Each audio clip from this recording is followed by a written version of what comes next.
Belief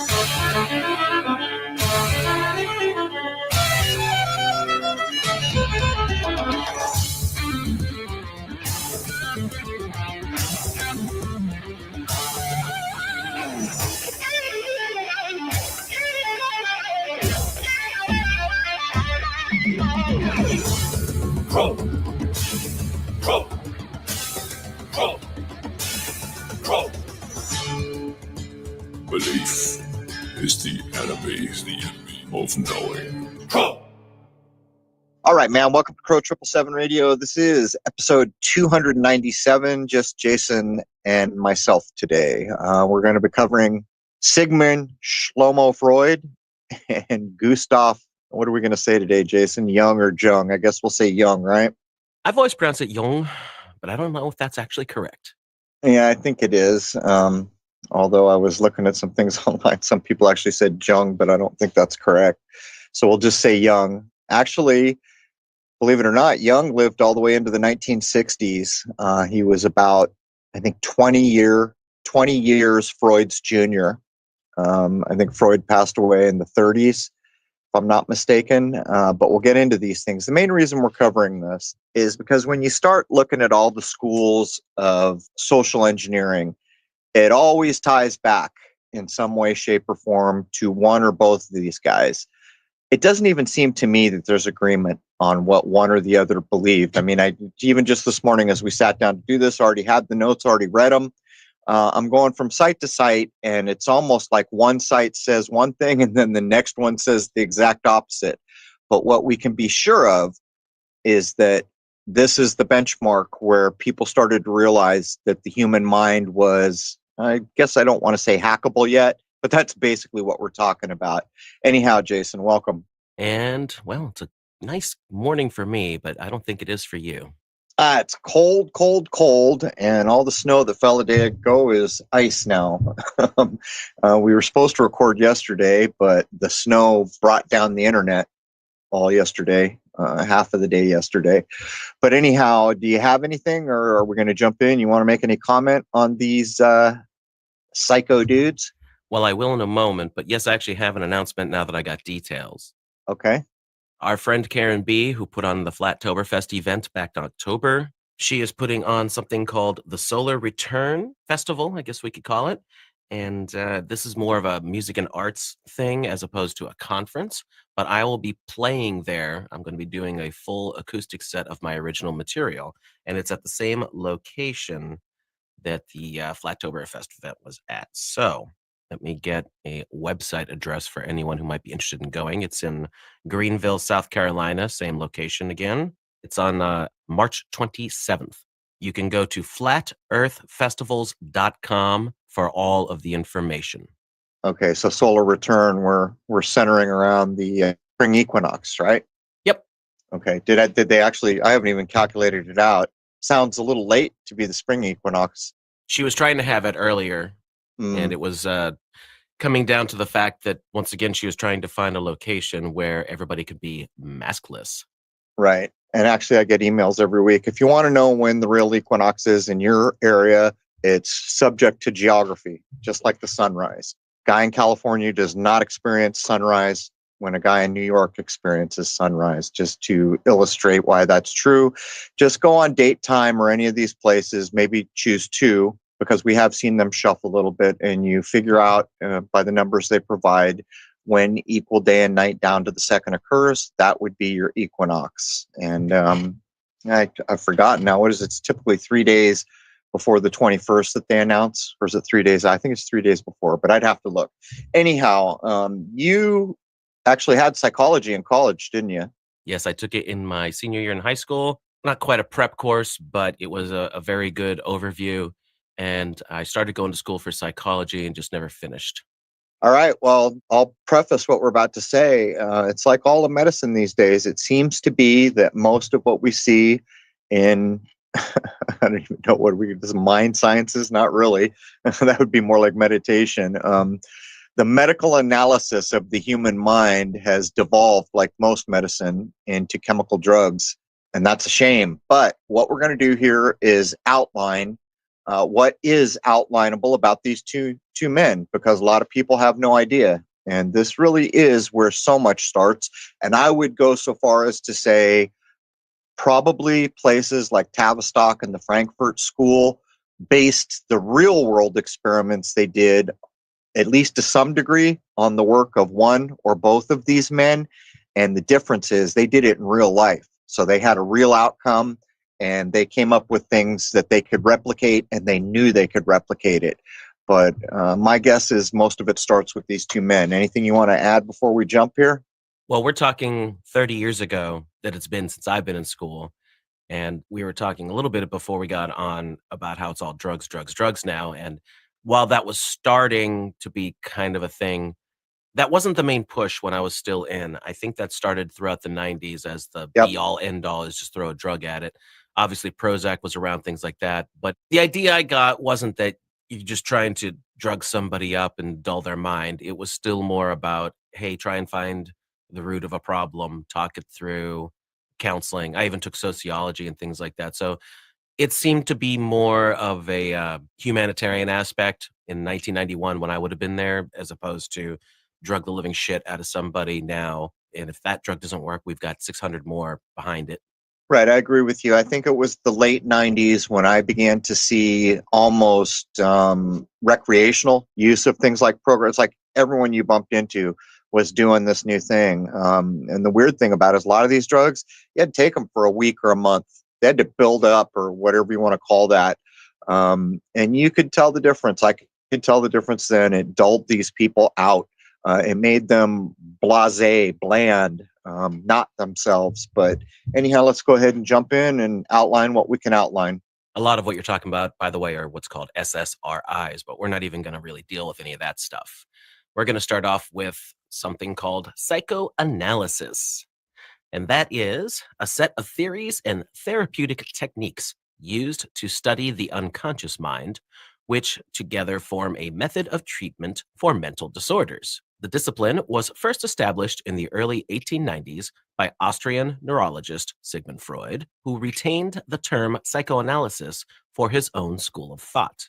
Freud's work stems partly from the clinical work of Joseph Breuer and others. Psychoanalysis was later developed in different directions, predominantly by students of Freud, such as Alfred Adler and his collaborator Carl Gustav Jung, as well as by neo-Freudian thinkers such as Erich Fromm, Karen Horney, and Harry Stack Sullivan. Psychoanalysis has been known to be a controversial discipline, and its validity as a science is very contested. Regardless, it remains a strong influence within psychiatry, but not in all sections. Psychoanalytic concepts are also widely used outside the therapeutic arena in areas such as psychoanalytic literary criticism, as well as in the analysis of film, fairy tales, philosophical perspectives as Freudo-Marxism, and other cultural phenomena. So as we get in here, you'll begin to see, when I was in school, I did, a couple papers on dreams. Jung was the basis of those. But by the time these guys came around, they already knew there were some things going on with what we might call the subconscious. After all, you remember the dates on mesmerism, hypnotizing people? I think it precedes all this, doesn't it? I believe so, yes. Yeah, that was a big deal when it first came, and then it went out of favor really quickly. And for my part, how do you dismiss something that's clearly so powerful? I don't think it was dismissed. I think it was made fun of to push it off the public eye, and then people ran with what was possible. But I once had someone try to hypnotize me, and they couldn't do it. I didn't believe it. I saw these people being hypnotized so easily and doing all these things, and I'm all, come on. And they went to do it to me, and they're all, let go, relax, do all these things. And, it's like, you almost got to let it happen. At least that's the way I experienced. Did anyone ever try to hypnotize you, Jason? No, but I strongly have the notion that it's not going to work. It's almost like, I'm not sure about this. For me, I could easily block someone from trying to do it to me, I think, unless there's other ways to do it. But when Mesmer came around, it was all the rage, and it was pretty clear there were parts of the mind. I guess we could maybe call that the subconscious. I don't know. but that probably led in to where Freud and Jung and all these others start going, because immediately we have ideas of subconscious, id, all these things. But let's get in here. Many see Sigmund Freud and Carl Jung as the two who defined the world of psychology. Both had differing theories, but made equal impacts on the perception of the human mind. At one point, the two were not only esteemed colleagues to each other, but great friends. Freud acted as a mentor and father figure towards Jung, and Jung acted as a very positive new prospect to the movement towards Freud. Their friendship and business partnership did not last long, however, over their differences in how the human mind operated. So basically, there's, I think, 20 years between these two men. So they're, well, I guess we mark a generation at about 20, 25 years these days. So they're almost a generation apart. Go ahead. Sigmund Freud believed that events in childhood have a great influence on the adult life, shaping the personality along the way. For an example of this, anxiety originating from traumatic experiences in a person's past is hidden from consciousness and may cause problems during adulthood, possibly in the form of neuroses. It's interesting as you read the descriptions of how they want to identify with the supposed work of these two men. How did we get to a point where all this was out the frickin' window and it became about drugs? By the way, little off topic, but if you're into reading fiction accounts, there's a pretty good book called The 7% Solution, which is all about a cocaine addiction that Sigmund Freud has. And I think it's Holmes and Watson. I don't even remember, but I'm pretty sure the old stereotypical cliche characters Holmes and Watson have to fool Sigmund Freud to cure him of the cocaine addiction. But there's all these crossovers from that fictitious story, I think it's fictitious, into the real life of Sigmund Freud. But go ahead, man. Continuing with Freud's viewpoint, when we explain our behavior to ourselves or to others, which is conscious mental activity, we rarely give a true account of our motivation. This is not because we are deliberately lying, although it may seem that to the outside viewer. While human beings are great deceivers of others, they are quite often more adept at self-deception. Freud's life work was concentrated on his attempts to find ways of penetrating this often subtle and elaborate camouflage that obscures the hidden structure and processes of an individual's personality. His lexicon has become embedded within the vocabulary of Western society. Words he introduced through his theories are now used commonly today. Terms such as anal, personality, cathartic, denial, Freudian slip, libido, neurotic, and repression.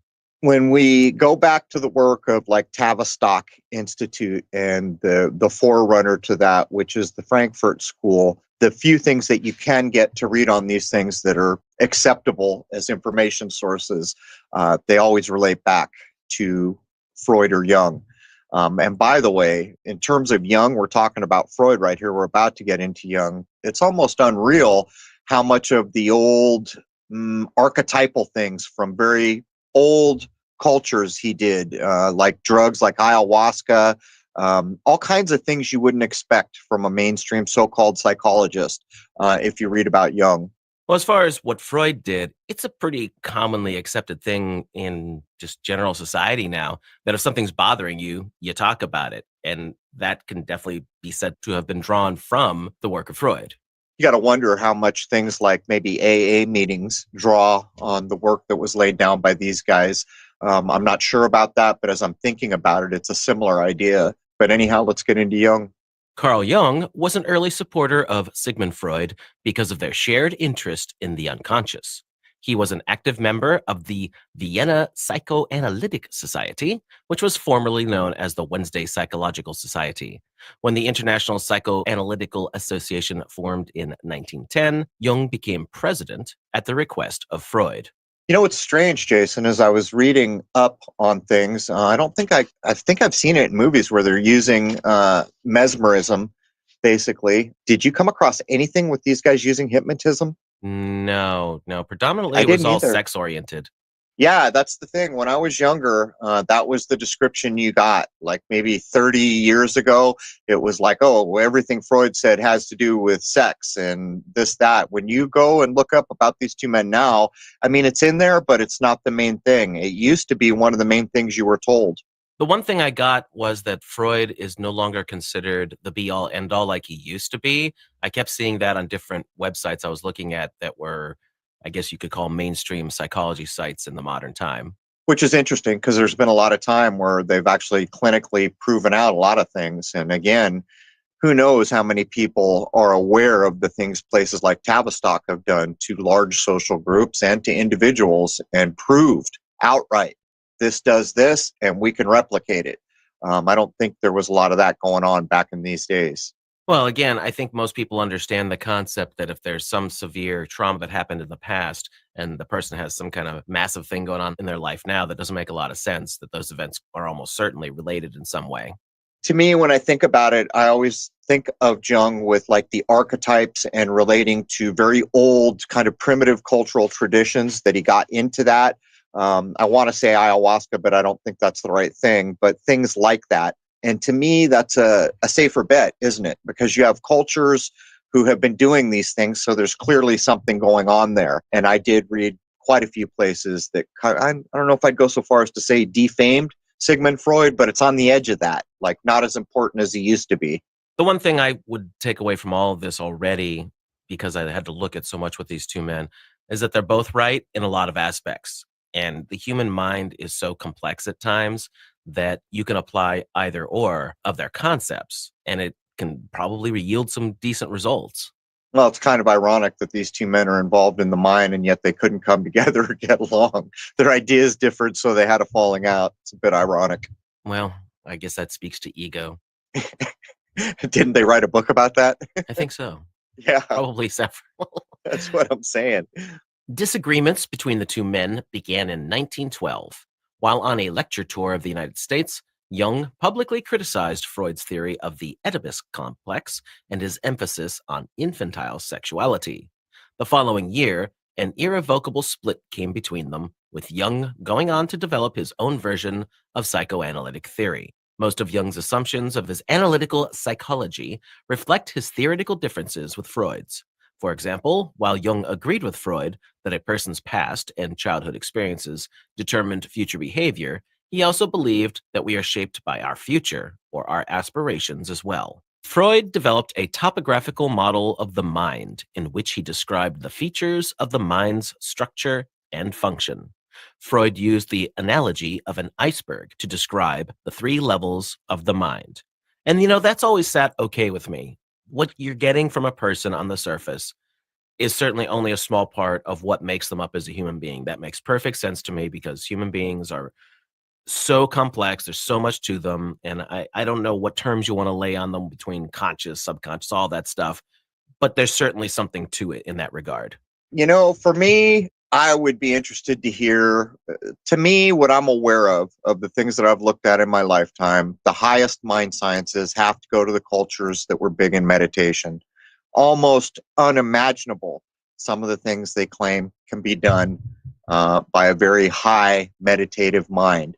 I wonder what they think of all this. And are we actually looking at another thing where this has been hyper materialized in the land of science, or is it something else altogether? I don't know. But we're talking about the mind here, and how is it that it was back in the day, there might not have been that much contact to places, but even places like Tibet early on in these men's lives, their whole existence was based on the idea of meditation, and they're claiming they could do things that are almost magical in nature, but the reason it's acceptable to think that it's probably true is they're not the only culture that are making these claims. You can go to India, you go all over the place.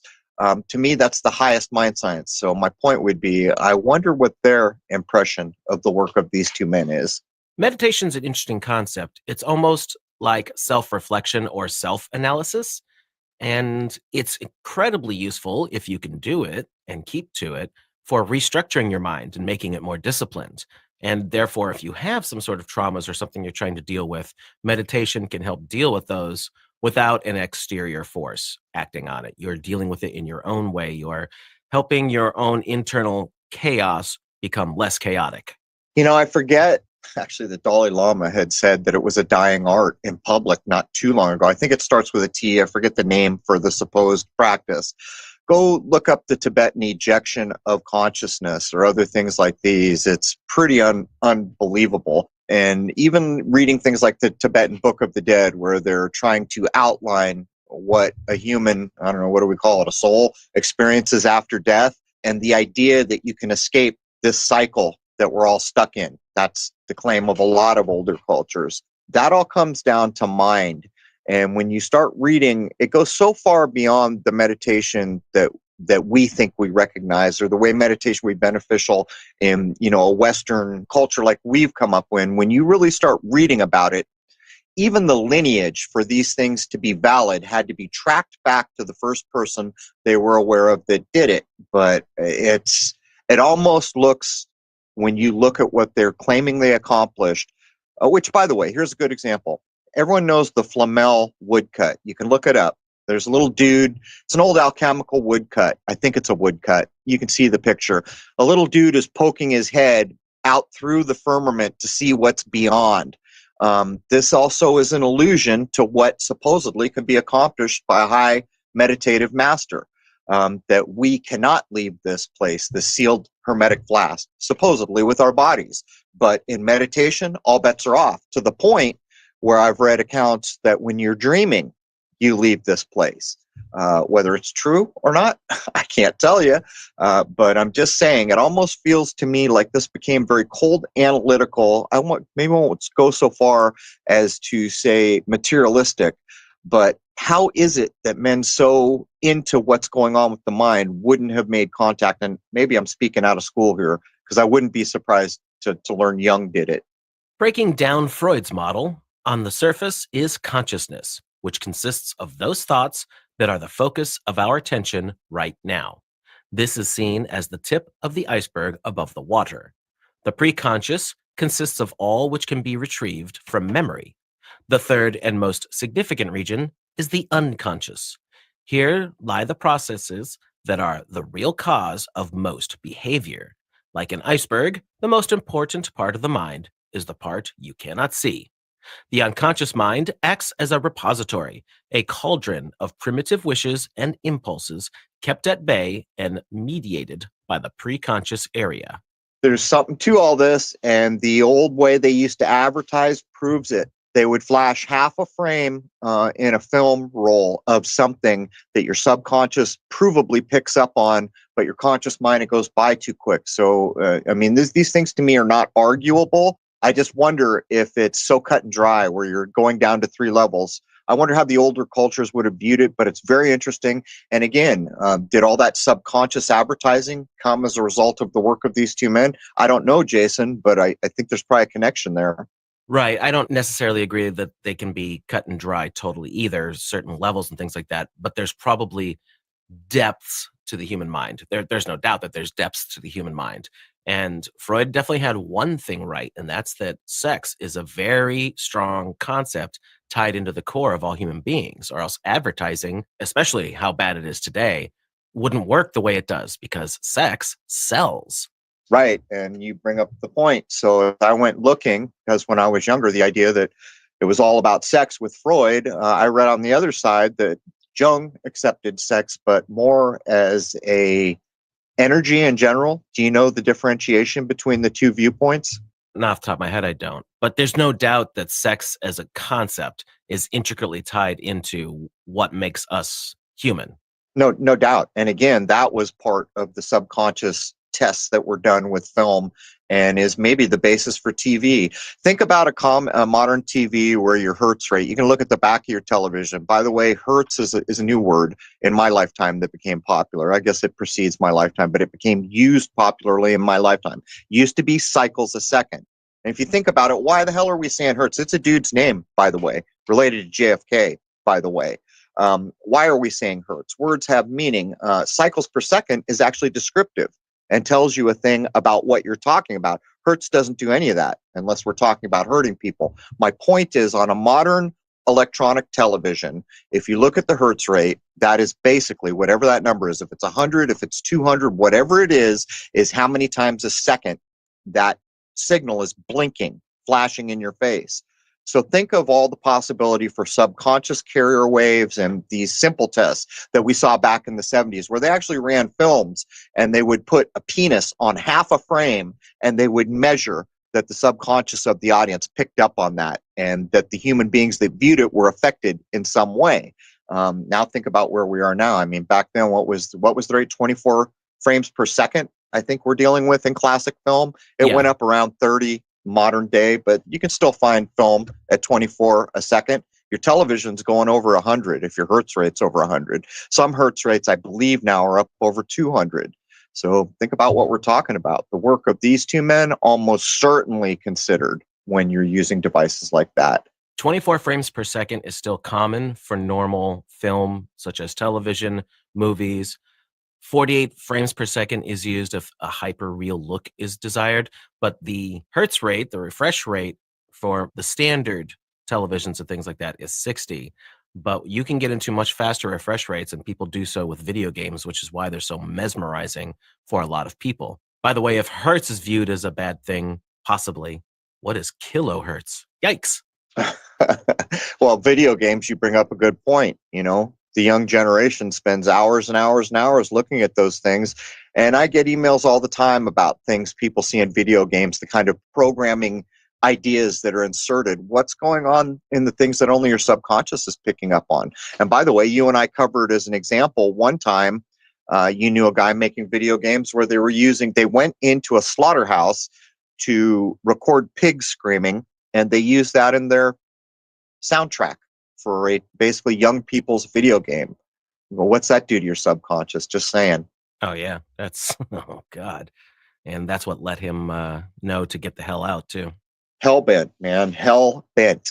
Freud later developed a more structural model of the mind comprising the entities id, ego, and superego. This is what Freud called the psychic apparatus. These would not be physical areas within the brain itself, but hypothetical conceptualizations of important mental functions.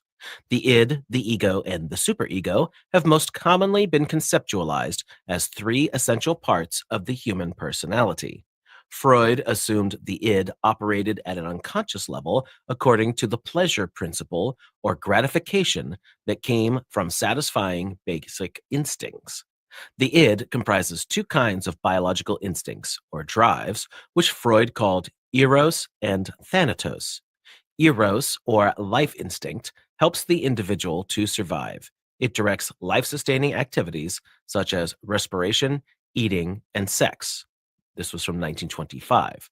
The energy created by the life instincts is known as libido. In contrast, thanatos, or death instinct, is viewed as a set of destructive forces in all human beings, which Freud came up with in 1920. When this energy is directed outward onto others, it is expressed as aggression and violence. Freud believed that eros is stronger than thanatos, thus enabling people to survive rather than self-destruct. Well, all these terms are still with us in the modern era, and I would point out, even when he's naming his ideas, he's going back to the old mythic archetypes with Eros and Thanatos, which, by the way, isn't too far off Thanos, but I'd have to look up what's going on today. And I've always thought that old Waffles commercial was a play, a poke in the eye. Let go of my ego. You see what I'm going? Let go of my ego. I've always thought there was a play going on there, but each of these terms you identified is in the current normal average dialectic of daily life now. Well, Thanos is from old Marvel comics that has been around since, I don't know if it's 60s or 70s or whatever, but the Marvel comics drew heavily, very heavily from myth. Yeah. I mean, some of it's based verbatim. You know, the ideas of Thor.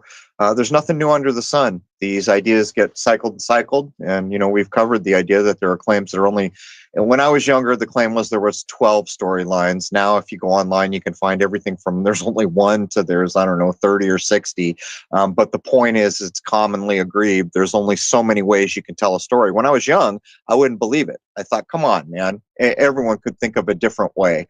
But as I began to look at it and how stories are broken down, you begin to realize things just get reused and repackaged and spruced up or changed a bit. And even here, when Freud is naming his things, he's going back to, I would have to call that Greek myth, but I need to look it up to know for sure. And those storylines have been discarded a lot of times with modern film and storytelling and all that, which is why they seem so vapid. Yeah. Yep. The ego develops from the id during infancy. The ego's goal is to satisfy the demands of the id in a safe and socially acceptable way. In contrast to the id, the ego follows the reality principle as it operates in both the conscious and unconscious mind. Okay, we're in Freud. Just to be clear, we're in Freud's point of view, but you'll see breakdowns, or parents that are parents for the first time point out, children run around naked. They don't care. They don't realize they're naked, and then there comes a point when they do. I think it relates to what we're outlining here. And by the way, again, this is Freud's point of view, not Jung. The superego develops during early childhood when the child identifies with the same-sex parent and is responsible for ensuring that moral standards are followed. The superego operates on the morality principle and motivates us to behave in a socially responsible and acceptable manner. Okay, go ahead. The basic dilemma of all human existence is that each element of the psychic apparatus makes demands upon us that are incompatible with the other two. Inner conflict is, of course, inevitable. For example, the superego can make a person feel guilty if rules are not followed. When there is a conflict between the goals of the id and the superego, the ego must act as a referee and mediate this conflict. Freud stated that the ego can deploy various defense mechanisms to prevent it from becoming overwhelmed by anxiety. Well, I guess if there's any validity to any of these ideas, if people still accept them or prove them out in some meaningful way, it starts to speak to people you might meet on the street. I don't know, or even the people who run this place. A lot of people describe them as psychopathic because they don't seem to have any consciousness, or they don't feel guilty about anything. Well, the concept of following the rules is something that always sticks out to me, because what someone accepts as rules in an acceptable manner is extremely subjective. For instance, all the nonsense going on today, you and I both view it the same way, that while they may be making rules about this stuff, we both think it's total poppycock and don't feel bad in the least about not following it. Well, that's the thing. There are very few rules that I accept at this point. And what I realize is, in common life, and this is the problem with corporation. Corporation never sits still. They could have their best year ever at anything they're doing. And guess what? They're all going to come to the table next year and figure out how they can take it further, do more, even sometimes at the detriment to their own effort. They just can never sit still and say, okay, we've accomplished all these things. It always has to go further. And what that means is, in the corporate kind of construct, more rules, more policies, more, and unfortunately, as we pointed out, this is what governs our worlds now. That, our municipalities are corporations, or supposed federal government is a corporation. And it just gets to a point where this is unsustainable and it's unnatural.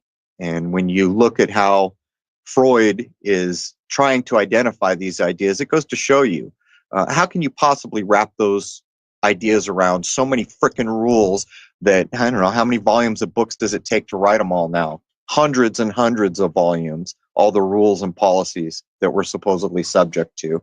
It's not possible for a human being to understand them all. That's how many we have. Right. If you look at what's passed for laws every day, it's outrageous. Tax codes alone are out of control. Which are not laws, but it goes to show it does fit the moniker of rule that we're putting down here. But I don't count myself as subject to these things. It's unnatural. That's how I've started to define a lot of things, is if I feel it's natural, I'll consider it. If I feel it's unnatural, I'm not interested in even considering it. Freud sought to understand the nature of sexuality by retracing the sexual history of his patients.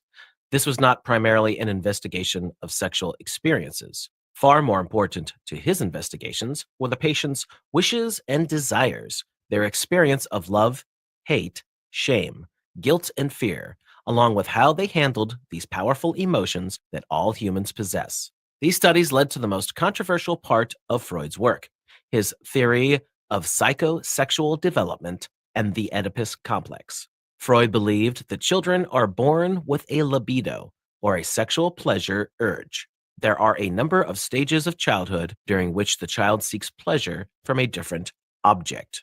So what's ironic about this work had to have started at least near the turn of the 1900s, maybe into the 1800s. And we're told that people were very conservative. So how honest an account could you have got? That's what I'm wondering. Because if you're not getting honest accounts, you're not getting good data. And we are told from that period of time, these are not things that were just laid out on the table openly, particularly from the fairer sex or the feminine gender. And again, I've read accounts where drugs were used to try to break down this. I don't know if it was with Freud or at a later date, and this may relate to the 7% solution. I'm just not sure. I've forgotten. It's been so long since I've looked at it. But think about what we're saying here. End of the 1800s, early 1900s, to get open, honest data on sexual ideas. Was that a possible thing? Was it commonly easy to achieve? There are a lot of people who have also leveled the accusation at Freud that he was really obsessed with sex in general, just a bit of a deviant, you might say, and just looked too hard into sex because that was his own desires. I guess that's up to interpretation. Well, let's think about what we're being told here. They're saying this shapes a human life and a human mind. Well, he's a human being, so how is he not subject to it? So I think you have to look at that avenue, right? But unless I went back and actually looked exactly how this was being done, what was being asked, and I'm sure people have, but again, 20, 30 years ago, when you heard about Freud, you were told, oh, it was all about sex with Freud. That was the viewpoint back then. By the way, this is the work, all of this, that Edward Bernays took and applied to the concept of advertisement and social manipulation. Well, there's another strong indicator that there was a there. And what is the relationship between Freud and Bernays? Double nephew. There's that. How is it that these kind of iconic pillars of our so-called history always come from the same circles and the same families? Goes to show you, all the world's a stage, man. And for the most part, we are not the people picking the actors. The psychosexual stages are oral, anal, phallic, latent, and genital. Freud put forth that to be psychologically healthy, each stage must be successfully completed. Mental abnormality can occur if a stage is not completed successfully, with the person becoming fixated in a particular stage. This particular theory shows how adult personality is determined by childhood experiences. I think a lot of people in the things I was reading want to say, oh, this is just all his sexual hang-ups and it's all sex. But let's make an obvious observation here. Wasn't too long ago, I was looking up the number 2 site visited in the world. It was a pornography site. So really, and not only that, look at the work I did on the Zodiac, where I knew it had been changed and I went into work and then I determined why it had been changed, how it had been changed.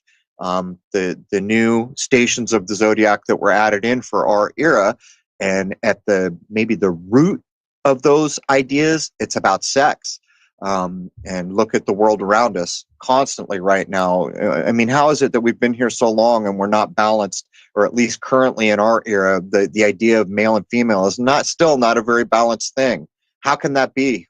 We've been together here for so long. You think we might have worked a few things out, but I don't know if his ideas about sex are acceptable, have been used, have been proven, but I can tell you that sex is a huge part of the existence in our current era. And the number 2 visited site in the world as of, a month or 2 ago, pretty much proves it. Well, I think it's common knowledge at this point that the internet proliferated because of pornography, but you can see that there's a lot of reality to this kind of work, whether it could be nailed down to specifics exactly from Freud or not, well, whatever. But what are the bad guys doing to our society now? What are they targeting? They're targeting sexuality. They're doing their damnedest to mangle nature's way of doing things, the male and the female, and what those normal stereotypes are. They are devastating the youth today with the nonsense that they're pumping out by completely screwing up what it is to be a man or a woman. Well, just the cliche, sex sells, is a perversion of that, right? The nature's idea of sex is to create offspring, right? to perpetuate a generation. And that is a far cry from the idea, the corporatized idea behind sex sells, but that is in fact what we see. Sex is, there was what was the guy's name? So I almost wanted to do a show on this, but I don't watch enough TV. Actually, now that I'm taking care of old people, I'm forced to sit through more sitcoms than I'd care to right now, because you just can't leave people alone. I use a lot of earplugs and reading, but my point being, the guy who created Two and a Half Men created some of the most popular sitcoms. It was Chuck Lorre is the guy's name. Okay, so Chuck Lorre is the guy's name. He did Two and a Half Men. He did Big Bang. He did a show called Mom, and he did a spinoff from Big Bang called Young Sheldon. Those are just the ones that I'm aware of because I don't pay a lot of attention to this.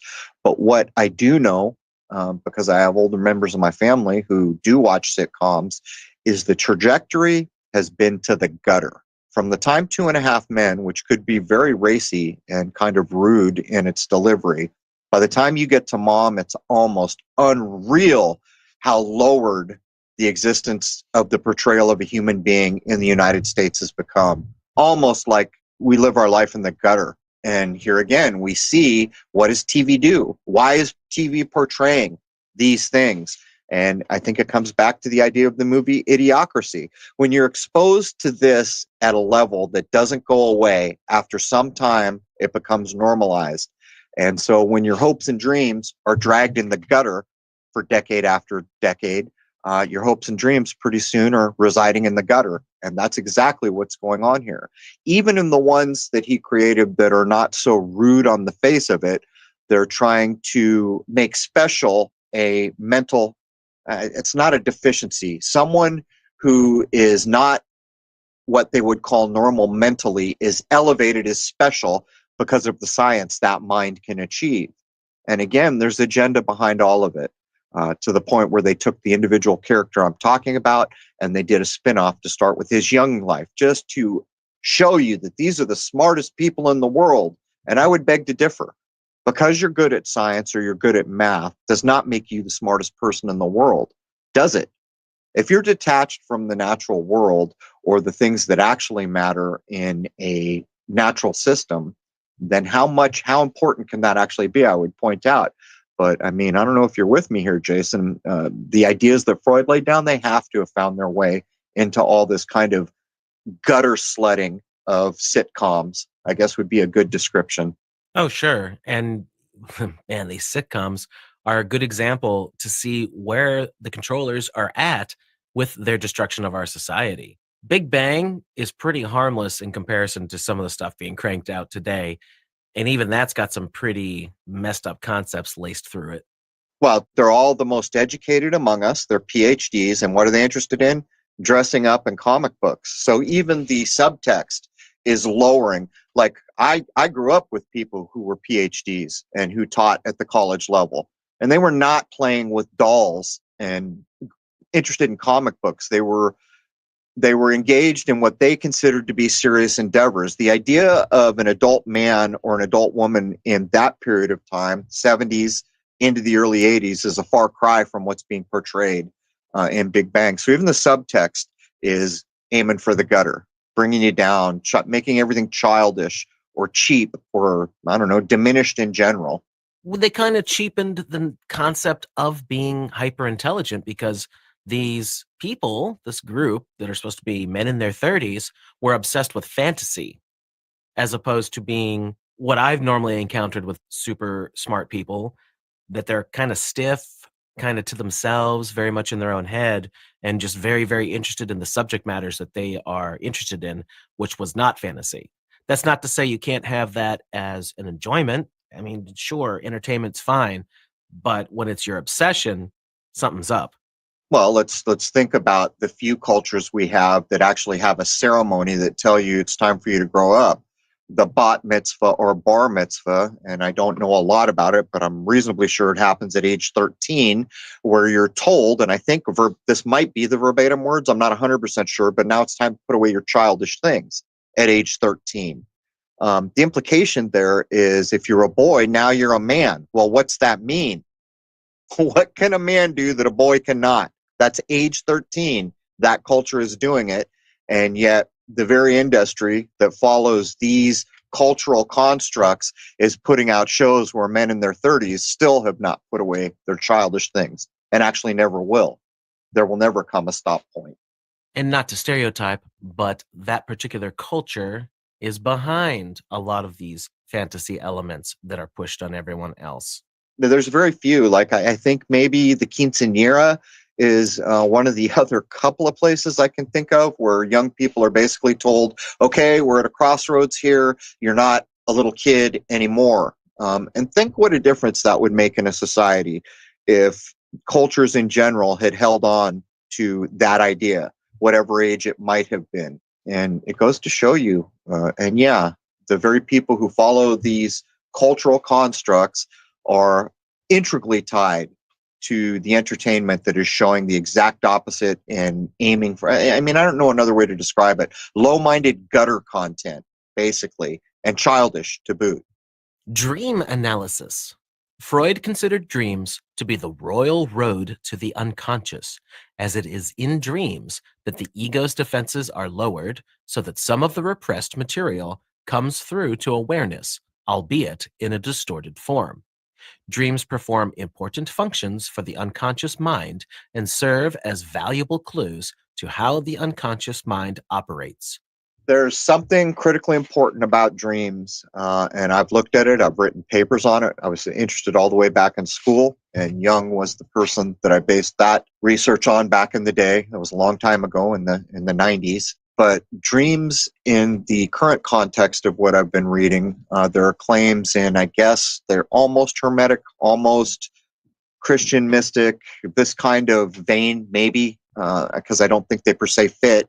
The idea is that when you're in dreams, you can actually leave this place. And whatever someone might choose to accept that means is up to them. But I don't think there's any getting away from the dreams are very special, even in the context of the older cultures that we hear about where they were big on interpreting what a dream might mean. And I think this is one of the places where the Freud and Jung fell out a little bit, is what dreams mean. Well, there's no doubt that whatever part of the mind dreams exist in, it's a powerful thing because anyone who has suffered major trauma will almost certainly relive this trauma in some parts, at least, in their dreams, which is why sleep issues are a frequent problem with people who have suffered trauma, especially if it's recent. Freud attracted many followers who formed a famous group in 1902 called the Psychological Wednesday Society. The group met every Wednesday in Freud's waiting room. As the organization grew, Freud established an inner circle of devoted followers, the so-called committee. At the beginning of 1908, the committee had 22 members and renamed themselves the Vienna Psychoanalytic Society. Is this where all the work they've done starts to go south? Is this where they start making pamphlets for Bernays to use later? I don't know, but it all sounds a bit, I don't know. What do you think? Well, whomever was there, I'm quite certain they got the attention of higher ups, let's say. And we're talking about the time when these think tank organizations are starting to come around. So did they tap into the work of these people? I absolutely think so. It's early in the 1900s when Bernays starts shifting over here, right? So, I mean, the timing's just about right. Yeah, Bernays started really getting going around 1919 with the Paris Peace Accords right after the First World War. And then in the 1920s is when he started his private practice and off and running. And he was Austrian, right? Supposedly from his original country. Is that right? Yes, an Austrian Jew. Okay, there it is, man. I think I'll wrap up so we can have a little more room in the second hour to get things in. Anything you want to add in before I wrap up? Well, again, let's just say that even though we didn't get into Jung yet, these concepts definitely have merit. There's some serious validity to everything we went through with Freud's work. Whether his exact breakdowns are 100% correct, who knows? It really doesn't matter because they're certainly applicable, and they are certainly being used today in mainstream society. You see them in things like HR departments and things like that. These concepts, although they may be reworked and retooled and have slightly different names, the concepts are certainly there and used. And I would say they're fairly accurate It's just that Freud kind of had his own twist on things. And seeing as how he was the first coming up with it, fair enough. He's trying to chart new territory, you might say. Well, I would ask a simple question. What are the odds nothing that Freud came up with is usable when his double nephew probably changed the United States more than any single person I'm aware of? I mean, can you think of anyone who changed the kind of cultural construct of the United States more than Bernays did? I can't. Bernays is absolutely critical with changing the way things were done, period. This is why every time I do a presentation, I bring him up, why I mention him all the time. I made a meme and put it on our Facebook group not too long ago saying, do you know who I am? My name is Edward Bernays. You should know who I am, that kind of thing, because this guy changed so much and he's never talked about. He didn't even hardly do any kind of appearances back when he was still alive. The only one I ever really found was one little clip with David Letterman in the very early 80s, and he was elderly by then, of course. But this man was so influential, and of course, the majority of what he did was completely extracted from Uncle Ziggy's work. There it is. I mean, what are the odds? So everyone's heard of Sigmund Freud, not everyone Bernays, but once you do, your jaw will drop, the things that Bernays was able to pull off. How is it that his uncle came up with all these ideas about the human mind, and then he was able to emigrate to this country in the early 1900s and then basically change American culture to a degree that is almost mind-boggling? Do you suppose there's not a connection there? Of course there's a connection there. But the problem becomes, is I'm guessing much of the things that worked and why they worked, you're not going to get breakdowns of those, because those are probably like closely held trade secrets. But, you know, governments know these things, right? We're experiencing right now in 2020. How in the hell did a nonsensical make-believe idea become so all-encompassing? And not just for one area, all over the world as far as we know. The real truth is that we're not going to hear about all the people who have dissented from this nonsense. But again, I would argue that what's been pulled off here probably roots back to these two men and the clinical things that were done after to prove it worked. But again, you know, could someone look at how Bernays pulled off what he pulled off and implement things like 2020? I'm guessing they could use it. Let's add one point here before we tie up of what you just said.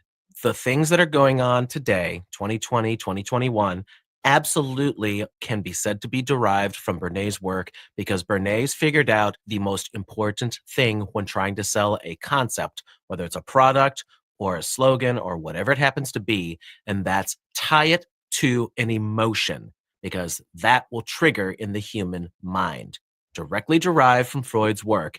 And what has been pushed daily, hourly, with what's going on right now? Yeah.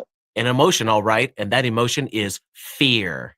There it is, the real contagion of our time. And, you know, that's an apt parallel you've drawn there, because that is Bernays's little part of his secret sauce, to make a pun. But there's no denying what's driving this. It's a bit frightening how many people can't get beyond what their TV tells them is true. And what that tells you is that people have given up control of their own minds. They'll no longer think for themselves.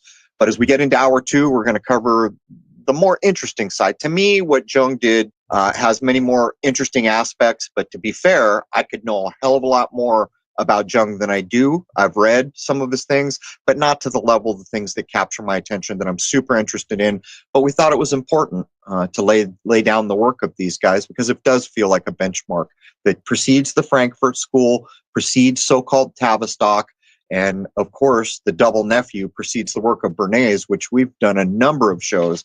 That, I mean, that dude basically turned this country into silly putty and molded it into whatever the hell he wanted at times. But there it is. There's hour one of episode 297. Join us on the other side at crow777radio.com, CRROW 777radio.com. The first hour here, in lieu of what we just said, will be running for free to everyone at crow777radio.com. Members know to log in. When we come back, we're going to burn through Jung. And Jung, to me, is the more fascinating of the two men. And again, you'll have to be your own judge about what you think about the ideas they laid down. And I'm sure there'll be a lot of people listening that have studied this way more deeply than we have. We put together a good overview as best we could. There it is, man. I'd like to wish you all a happy, healthy, and higher-minded new era. Cheers.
Belief is the enemy of knowing.